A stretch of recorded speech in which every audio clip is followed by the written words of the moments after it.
On y'all. Today we're going to be reading Deuteronomy Chapter 24. Deuteronomy is a book written by Moses to the Israelite people right before they're about to go into the promised land and to possess it, and going over everything that the Lord had commanded them the 40 years that they were out there in the wilderness after they came out of Egypt. If a man marries a woman who becomes displeasing to him because he finds something indecent about her, and he writes her a certificate of divorce, gives it to her, and sends her from his house. And if after she leaves his house and she becomes the wife of another man, and her second husband dislikes her and writes her a certificate of divorce, gives it to her, and sends her from his house, and if he dies, then her first husband who divorced her is not allowed to marry her again after she has been defiled. That would be detestable in the eyes of the Lord. Do not bring sin upon the land of your Lord, your God. Do not bring sin upon the land the Lord your God is giving you as an inheritance. If a man has recently married, he must not be sent to war and have any other duty laid on him. For 1 year he is to be free to stay at home and bring happiness to the wife he has married. Do not take a pair of millstones, not even the upper one, as security for a debt, because that would be taking a man's livelihood as security. If a man is caught kidnapping one of his brother Israelites and treats him as a slave and sells him, the kidnapper must die. You must purge the evil from among you. In cases of leprous diseases, be very careful to do exactly as the priests who are Levites instruct you. You must follow carefully that I have commanded you.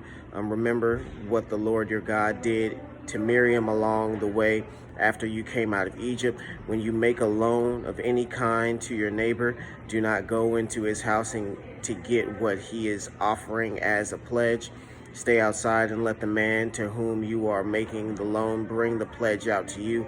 If the man is poor, do not go to sleep with his pledge in your possession.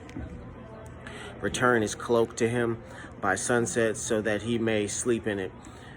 Then he will thank you, and it will be regarded as righteousness, acted as a righteous act in the sight of the Lord your God. Do not take advantage of a hired man who is poor and needy, whether he is a brother Israelite or an alien living in one of your towns. Pay him his wages each day before sunset, because he is poor and is counting on it. Otherwise he may cry to the Lord against you, and you will be guilty of sin. Fathers shall not be put to death for their children, nor children put to death for their fathers. Each is to die for his own sin.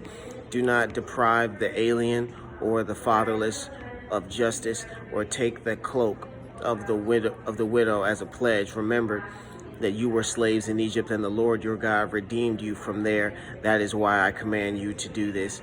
When you are harvesting in your field and you overlook a sheaf, do not go back to get it. Leave it for the alien, the fatherless, and the widow, so that the Lord your God may bless you in all the work of your